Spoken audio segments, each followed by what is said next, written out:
त्यांचं पूर्ण बालपण ते त्यांच्या गावातच गेलं. त्यानंतर त्यांनी शिक्षण 1ली ते 10वी पर्यंत शिक्षण सुद्धा त्यांनी ग्रामीण भागातच केलं. त्यानंतरच्या शिक्षणासाठी ते पुढे पुणे गेले. त्यानंतर तिने तेथे BSc आणि LLB असे 2 डिग्री केले.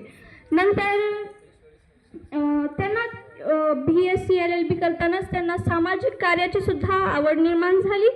मग ते आवड निर्माण झाली तर ते दुष्काळग्रस्तेच्या मदतीपासून सुरू झालेले हे कार्य त्यांनी तसेच पुढं करतच गेले. मग नंतर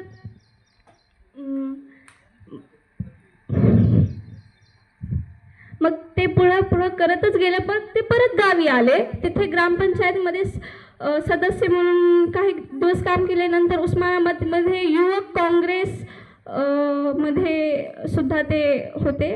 मग नंतर बाबळगावचे सरपंच, लातूर पंचायत समितीचे उपसभापती, उस्मानाबादमधील जिल्हा परिषदेचे अध्यक्ष सदस्य.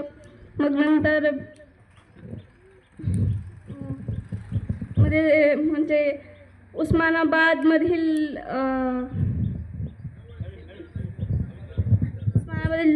जिल्हा मध्यवर्ती बँक आणि महाराष्ट्र राज्य सहकारी बँकमध्येही ते संचालक होते. अशा वेगवेगळ्या ते काम केले. नंतर 1980 मध्ये त्यांनी पहिल्यांदा त्यांना आमदार झाले. नंतर 1982 मध्ये त्यांना बाबासाहेब भोसले यांनी पहिल्यांदा राज्यमंत्रीपद दिले.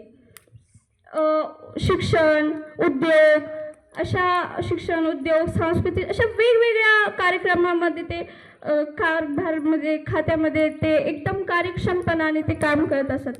नंतर त्यांचं ना प्रशासनावर एकदम अशी पकड होती. तसेच मतदारसंघावर सुद्धा होती आणि लोकांवर सुद्धा. त्यांनी या जीवनात जेवढा पैसा प्रतिष्ठा कमावली त्यापेक्षा जास्त त्यांनी माणसं कमावली, मैत्री कमावली. त्यांच्या प्रभावी वक्तृत्वामुळे सभामध्ये त्यांचा एकदम असं वक्तृत्वामुळे ते एक प्रत्येक सभा ते गाजवत असत.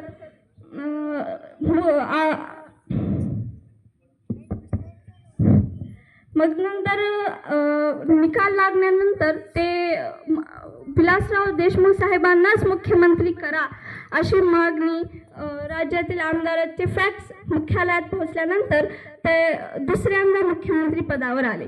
पहिल्यांदा ते 18 ऑक्टोबर 1999 मध्ये आले. नंतर 17 जानेवारी ते 2003 पर्यंत, परत 2004 ते 2008 पर्यंत ते आले.